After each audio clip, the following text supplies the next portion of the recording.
Hello dear students, welcome back to my channel physics SPC. Thermal property of matter का एक question.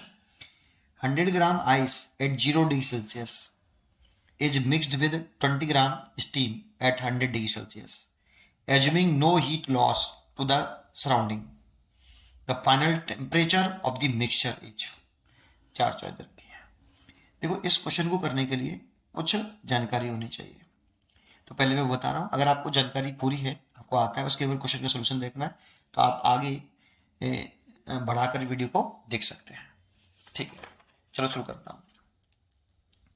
तो सबसे पहले क्या क्या जानकारी होनी चाहिए। नंबर एक, स्पेसिफिक हीट ऑफ आइस और specific heat of steam learn होनी चाहिए। 1/2 calorie per gram degree Celsius, calorie per gram degree Celsius में एक।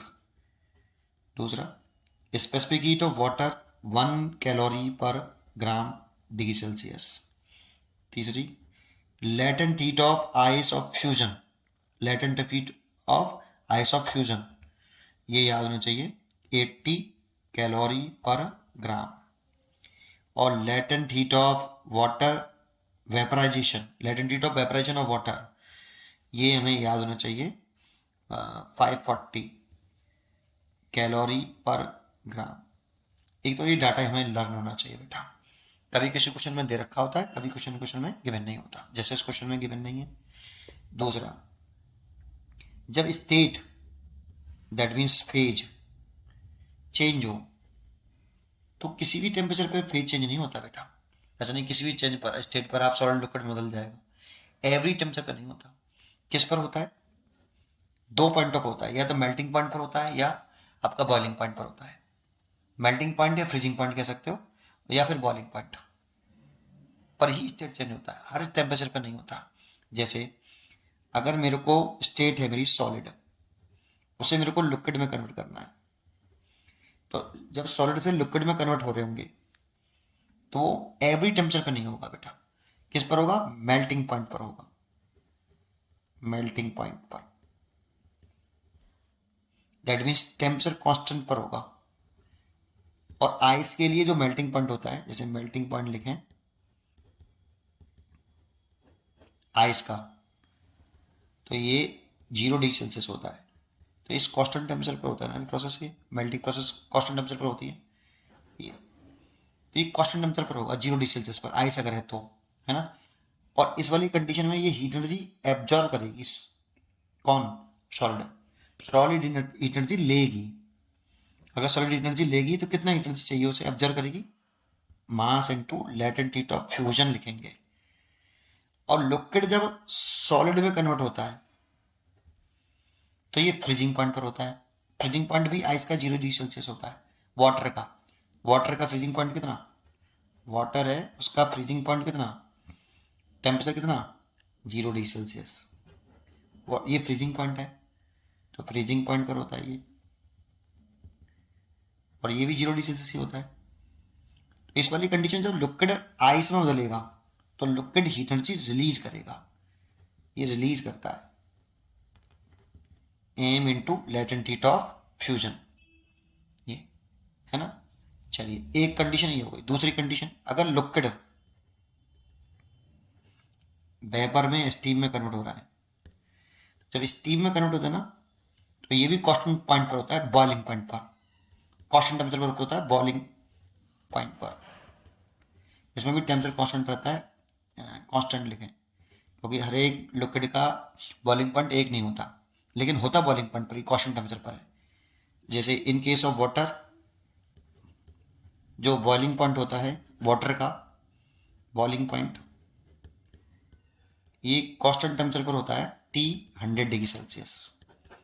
तो जो फेज चेंज होंगे ना, लिक्विड स्टीम में, स्टीम लिक्विड में, तो वो 100 डिग्री सेल्सियस पर होगा। वाटर वाले केस में बॉइलिंग पॉइंट पर होगा। और आइस लिक्विड में बदलेगा, तो ये फ्रीजिंग पॉइंट या मेल्टिंग पॉइंट पर होगा। इन केस ऑफ आइस और वाटर, फ्रीजिंग पॉइंट और मेल्टिंग पॉइंट 0 डिग्री सेल्सियस होता है। इसमें हीट एनर्जी ये एब्जॉर्व करेगा। लिक्विड से स्टीम में आएगी तो वो हीट एनर्जी एब्जॉर्व करेगा, तब लिक्विड से स्टीम में कन्वर्ट होगा। Mass into latent heat of vaporisation आता है इसमें। और स्टीम से जब लिक्विड में आते हैं तो रिलीज करता है। रिलीज, एनर्जी रिलीज करेगा, स्टीम एनर्जी रिलीज करेगी तो कितना, mass into latent heat of vaporisation. दूसरा, केवल टेम्परेचर चेंज हो रहा हो, ओनली अगर हम टेम्परेचर चेंज कर रहे हैं, टेम्परेचर चेंज, स्टेट चेंज नहीं हो रही हो, केवल टेम्परेचर चेंज हो रहा हो, तब Q बराबर एम एस डेल्टा टी लिखते हैं, और यहाँ एस स्पेसिफिक हीट है। पहले इतनी जानकारी होनी चाहिए भाई। चलो अपने उस मेन क्वेश्चन पर आते हैं। 100 gram ice at 0 degree Celsius is mixed with 20 gram steam. तो पहले सोल्यूशन लिखते हैं, कैसे करना है। 100 ग्राम आइस है एट 0 डिग्री सेल्सियस पर, इसे मिक्स करना है 20 gram steam at 100 degree Celsius में। जानते हो जब मिक्स कर देते हैं तो ये एक सिस्टम बन जाता है, ये वाला, और ये सिस्टम सराउंडिंग से, दैट मीन्स बाहर से हीट एनर्जी ले नहीं सकता, ना लॉस कर सकता है, ना रिजेक्ट कर सकता है, ना ले सकता है, ना हीट एनर्जी लेगा, ना बाहर से सराउंडिंग को देगा, है ना, एक पॉइंट। दूसरा, इसका मतलब क्या है, सिस्टम बाहर से नहीं लेगा लेकिन सिस्टम के अंदर, जैसे ये हीट एनर्जी अगर ये स्टीम वाटर में कन्वर्ट हो रही है तो जो हीट एनर्जी रिलीज करेगा इसको आइस क्या कर लेगी, एब्जॉर्ब कर लेगी। सिस्टम के अंदर ये जो रिलीज करेगा उसको ये एब्जॉर्ब कर लेगा, मतलब सिस्टम के इनसाइड हीट एनर्जी का रीडिस्ट्रीब्यूशन हो सकता है, लेकिन बाहर से हीट एनर्जी ना वो लॉस करेगा ना गेन करेगा, है ना, बाहर नहीं करेगा, अंदर ही अंदर हीट एनर्जी का रीडिस्ट्रीब्यूशन हो सकता है। ये सबसे इंपॉर्टेंट पॉइंट है जो कि इसमें बोला भी है, assuming no heat loss to the surrounding, the final temperature of the mixture, है ना, मिक्सचर का टेम्परेचर क्या होगा, तो मिक्सचर का कंटेंट भी मालूम पड़ जाएगा इसमें। चलो कैसे करें, चलो सुना। सबसे पहले हमेशा स्टेट सेम बनाइए बेटा, सबसे पहला काम होता है स्टेट सेम बनाइए। जैसे यहाँ भी स्टेट है आइस और यहाँ स्टेट है स्टीम, तो पहले एक ही स्टेट में लाइए दोनों को। दूसरा, टेम्परेचर कॉमन लाइए, जब मिक्स कर देते हैं ना तो टेम्परेचर कॉमन हो जाता है बेटा, है ना, तो टेम्परेचर कॉमन करिए एंड स्टेट सेम करिए। तो स्टेट में क्या सेव कर सकता हूँ बेटा, देखो मैं सॉलिड को लिक्विड में बदल लूँ, इधर स्टीम को भी मैं लिक्विड में बदल लूँ, तो स्टेट में लिक्विड ले आऊँ, दैट मीन्स वाटर ले आऊँ बेटा। तो कैसे, मैं स्टेट चेंज कर रहा हूँ इसकी, तो देखो 0 डिग्री सेल्सियस पे स्टेट चेंज होगी कि नहीं, आइस की हो जाएगी, 0 पे ही होती है आइस की, 0 डिग्री सेल्सियस पे स्टेट चेंज होती है, मेल्टिंग पॉइंट पर होती है बेटा, मेल्टिंग पॉइंट 0 डिग्री सेल्सियस होता है, तो स्टेट चेंज हो जाएगी, यही हो जाएगी, है ना। तो क्या लिखते हैं, 100 gram water at 0 degree Celsius constant temperature पर होती है। अगर ये 0 डिग्री सेल्सियस नहीं होता, कुछ और होता तो पहले 0 पे लाना पड़ता, तब स्टेट चेंज होती है, ठीक है। चलिए 100 gram water at 0 degree Celsius. अब देखो जब आइस वाटर में बना तो हीट एनर्जी एब्जॉर्ब करेगी, आइस लेगी हीट एनर्जी, सॉलिड आइस जो है हीट एनर्जी लेगी, तो कितनी हीट एनर्जी ली आइस ने वाटर में कन्वर्ट होने के लिए, Q बराबर m into latent heat of fusion.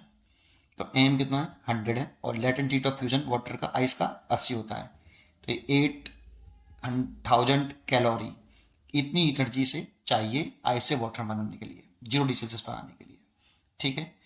अब देखो पहले इसको भी लेके आओ, इसको यहीं पे रुक जाओ, 0 डिग्री सेल्सियस पे रुक जाओ, इसको चेंज करते हैं पहले वाटर में, वाटर स्टेट चेंज करते हैं पहले। तो 20 ग्राम वाटर एट 100 डिग्री सेल्सियस, क्योंकि यहाँ पे स्टीम वाटर में कन्वर्ट होती है बॉइलिंग पॉइंट पर, स्टीम वाटर में कन्वर्ट होगी बॉइलिंग पॉइंट पर, दैट मीन्स 100 डिग्री सेल्सियस पर, तो चेंज होगा 100 डिग्री वहाँ पे, तो स्टेट चेंज कर लो। Q बराबर mass of latent heat of fusion, तो मास तो 20 ग्राम है, लेटेंट हीट ऑफ फ्यूजन 540 है, तो ये मल्टीप्लाई करें तो 00 और 8 और 10, इतनी कैलोरी, तो देखो इतनी रिलीज कर रहा है, 10,800 कैलोरी रिलीज करी होगी, ये रिलीज हुई होगी एनर्जी स्टीम से लिक्विड में रिलीज हुई होगी, और चाहिए कितनी, ये आइस से वाटर में कन्वर्ट करने के लिए कितनी एब्जॉर्ब करेगा ये, 8,000 कैलोरी। तो देखो ये ज़्यादा और ये कम है, लेकिन टेम्परेचर कॉमन नहीं हुआ है बेटा अभी, ये 100 डिग्री सेल्सियस पर और ये 0 डिग्री सेल्सियस पर है। तो एक काम करते हैं, इसको कन्वर्ट कर लेते हैं बेटा, इसको 100 डिग्री सेल्सियस पर ले आते हैं, क्योंकि ये ज़्यादा है और ये कम है, तो दोनों को इक्वलेंट करने के लिए इसको कन्वर्ट कर लेते हैं। तो कन्वर्ट करें तो ये कितना आ गया, 100 gram water eight 100 degree Celsius. अब देखो यहाँ पे भी वाटर, यहाँ भी वाटर, टेम्परेचर भी कॉमन कर लिया, कितनी एनर्जी और एब्जॉर्व कर लेगा। 0 से 100 डिग्री सेल्सियस लाओगे, टेम्परेचर बढ़ाओगे तो वाटर और एनर्जी चाहिए ना उसको, टेम्परेचर बढ़ेगा तो कितनी स्टेट नहीं चेंज हो रही, टेम्परेचर बढ़ रहा है ओनली। इसलिए Q बराबर m specific heat of water into delta t. तो एम कितना 100 gram, specific heat of water 1 और delta t 0 to 100 degree Celsius बढ़ा रहे हैं इसलिए 100, तो ये 10,000 कैलोरी। तो इतनी हीट एनर्जी ये इसको चाहिए, आइस को चाहिए, लेगा आइस हीट एनर्जी, आइस से वाटर में कन्वर्ट करने के लिए कितनी, टोटल देख लो तो कितनी एनर्जी एब्जॉर्ब करेगा बेटा टोटल। तो 8,000 कैलोरी ये थी और 10,000 कैलोरी ये थी, तो 18,000 कैलोरी हीट एनर्जी इसे रिक्वायरमेंट है, ये रिक्वायर्ड हीट एनर्जी है, रिक्वायर्ड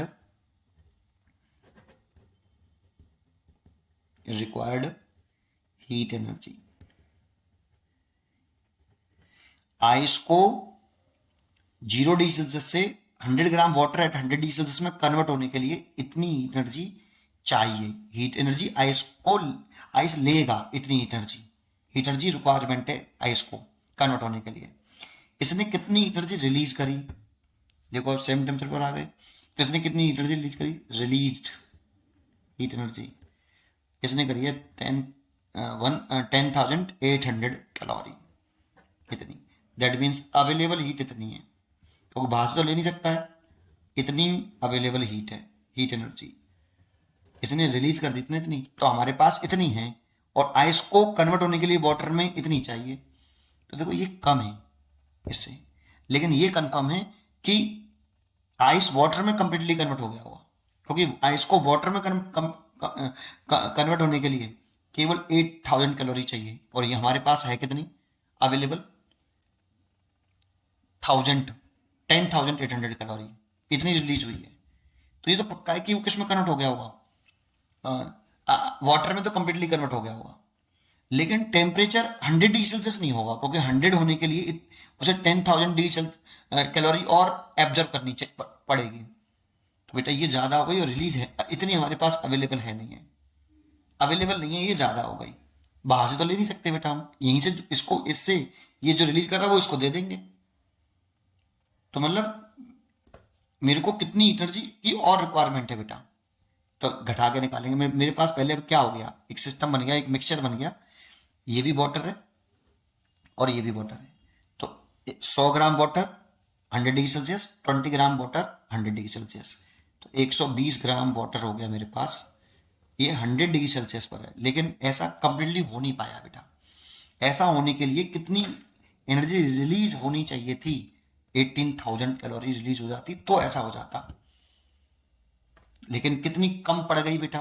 तो कितनी और जरूरत थी इसको कंप्लीटली आइस से वाटर में 100 डिग्री सेल्सियस पर आने में, कितने की और जरूरत थी, रिक्वायरमेंट थी। तो 1800 में से 18,000 में से ये घटा दो, घटा के देखेंगे तो ये आ रहा है 7,200 कैलोरी। इतनी एनर्जी और चाहिए थी आइस को वाटर में कन्वर्ट होने के लिए 100 डिग्री सेल्सियस, लेकिन इतनी अवेलेबल तो नहीं है हमारे पास। तो फिर क्या होगा, इससे टेम्परेचर फॉल हो जाएगा, लेकिन रहेगा तो वाटर, आइस नहीं जमेगी, क्योंकि वाटर में कन्वर्ट होने के लिए केवल 8,000 चाहिए थी, अवेलेबल हमारे पास ज्यादा है 10,800 है। तो वो कन्वर्ट तो कंप्लीटली किस में हो गया होगा, वाटर में, ये तो पक्का है। लेकिन टेम्परेचर 0 से 100 डिग्री सेल्सियस होने के लिए फिर उसे 18,000 कैलोरी चाहिए थी, लेकिन अवेलेबल नहीं है। तो इसका मतलब टेम्परेचर 100 डिग्री सेल्सियस नहीं रहा होगा, 100 से कुछ कम रहा होगा। तो इतनी हीट एनर्जी और चाहिए थी कन्वर्ट होने के लिए, लेकिन ये है नहीं हमारे पास। तो इतनी हीट एनर्जी से कितना टेम्परेचर फॉल हो जाएगा वो निकाल लो। तो कितनी हीट एनर्जी फॉल हो जाएगा, टेम्परेचर फॉल होगा, इससे आइस जमेगी नहीं इसमें। तो कितना, एम एस डेल्टा टी। तो कितनी क्यू, 200, इससे कितना आइस कितना है बेटा, वाटर कितना था, 120 ग्राम वाटर था, और स्पेसिफिक हीट वाटर की 1 होती है। टेम्परेचर फॉल हो रहा है, क्या होगा भाई, टेम्परेचर फॉल ही तो होगा, 100 है। अगर इतनी हीट एनर्जी और चाहिए थी 100 डिग्री सेल्सियस आने के लिए, तो लेकिन है तो नहीं ना हमारे पास ये, तो इतनी से कितना टेम्परेचर डाउन हो जाएगा, तो टेम्परेचर डाउन होगा तो ध्यान रखना टेम्परेचर घट रहा है। तो हमेशा जब भी लिखते हैं यहाँ पे ज़्यादा वाले में से कम वाला घटाते हैं, तो 100 डिग्री सेल्सियस ज़्यादा रहा होगा, 100 डिग्री सेल्सियस टेम्परेचर है हमारे पास, तो कितना कम रह गया होगा, तो टी कम रहा होगा बेटा, जो बच गया होगा टेम्परेचर फाइनल जो होगा वो 100 डिग्री सेल्सियस तक नहीं पहुंचे होंगे, कम रहा होगा, इसलिए टी कम है और 100 ज़्यादा है, इसलिए 100 में से टी घटाना, ज़्यादा में से कम घटाते हैं। सॉल्व कर लो, 0 से 0 कैंसिल हो गया और 12 से 1 काट दो, तो ये कितनी बार कटा आपका, 12 से ये कटा 60 बार, 60 बार कट गया, और ये हो गया 100 माइनस के टी, तो टी को जल्दी आओ, t is equal to 100 minus के 60, तो टी इज इक्वल टू आ गया 40 डिग्री सेल्सियस। इतना टेम्परेचर अब हमारे पास ओवरऑल मिक्सचर में क्या होगा, 120 ग्राम वाटर ही होगा बेटा, लेकिन उसका टेम्परेचर जो होगा फाइनल वो 40 डिग्री सेल्सियस होगा, 100 नहीं होगा, क्योंकि 100 करने के लिए तो 1800 किलो कैलोरी एनर्जी चाहिए थी, लेकिन रिलीज हो रही है, अवेलेबल कितनी है 10,800, इसीलिए वो 100 डिग्री सेल्सियस पे नहीं आएगा। लेकिन ये भी बात है कि इतनी एनर्जी से वो फ्रीज भी नहीं होगा, आइस नहीं बनेगी।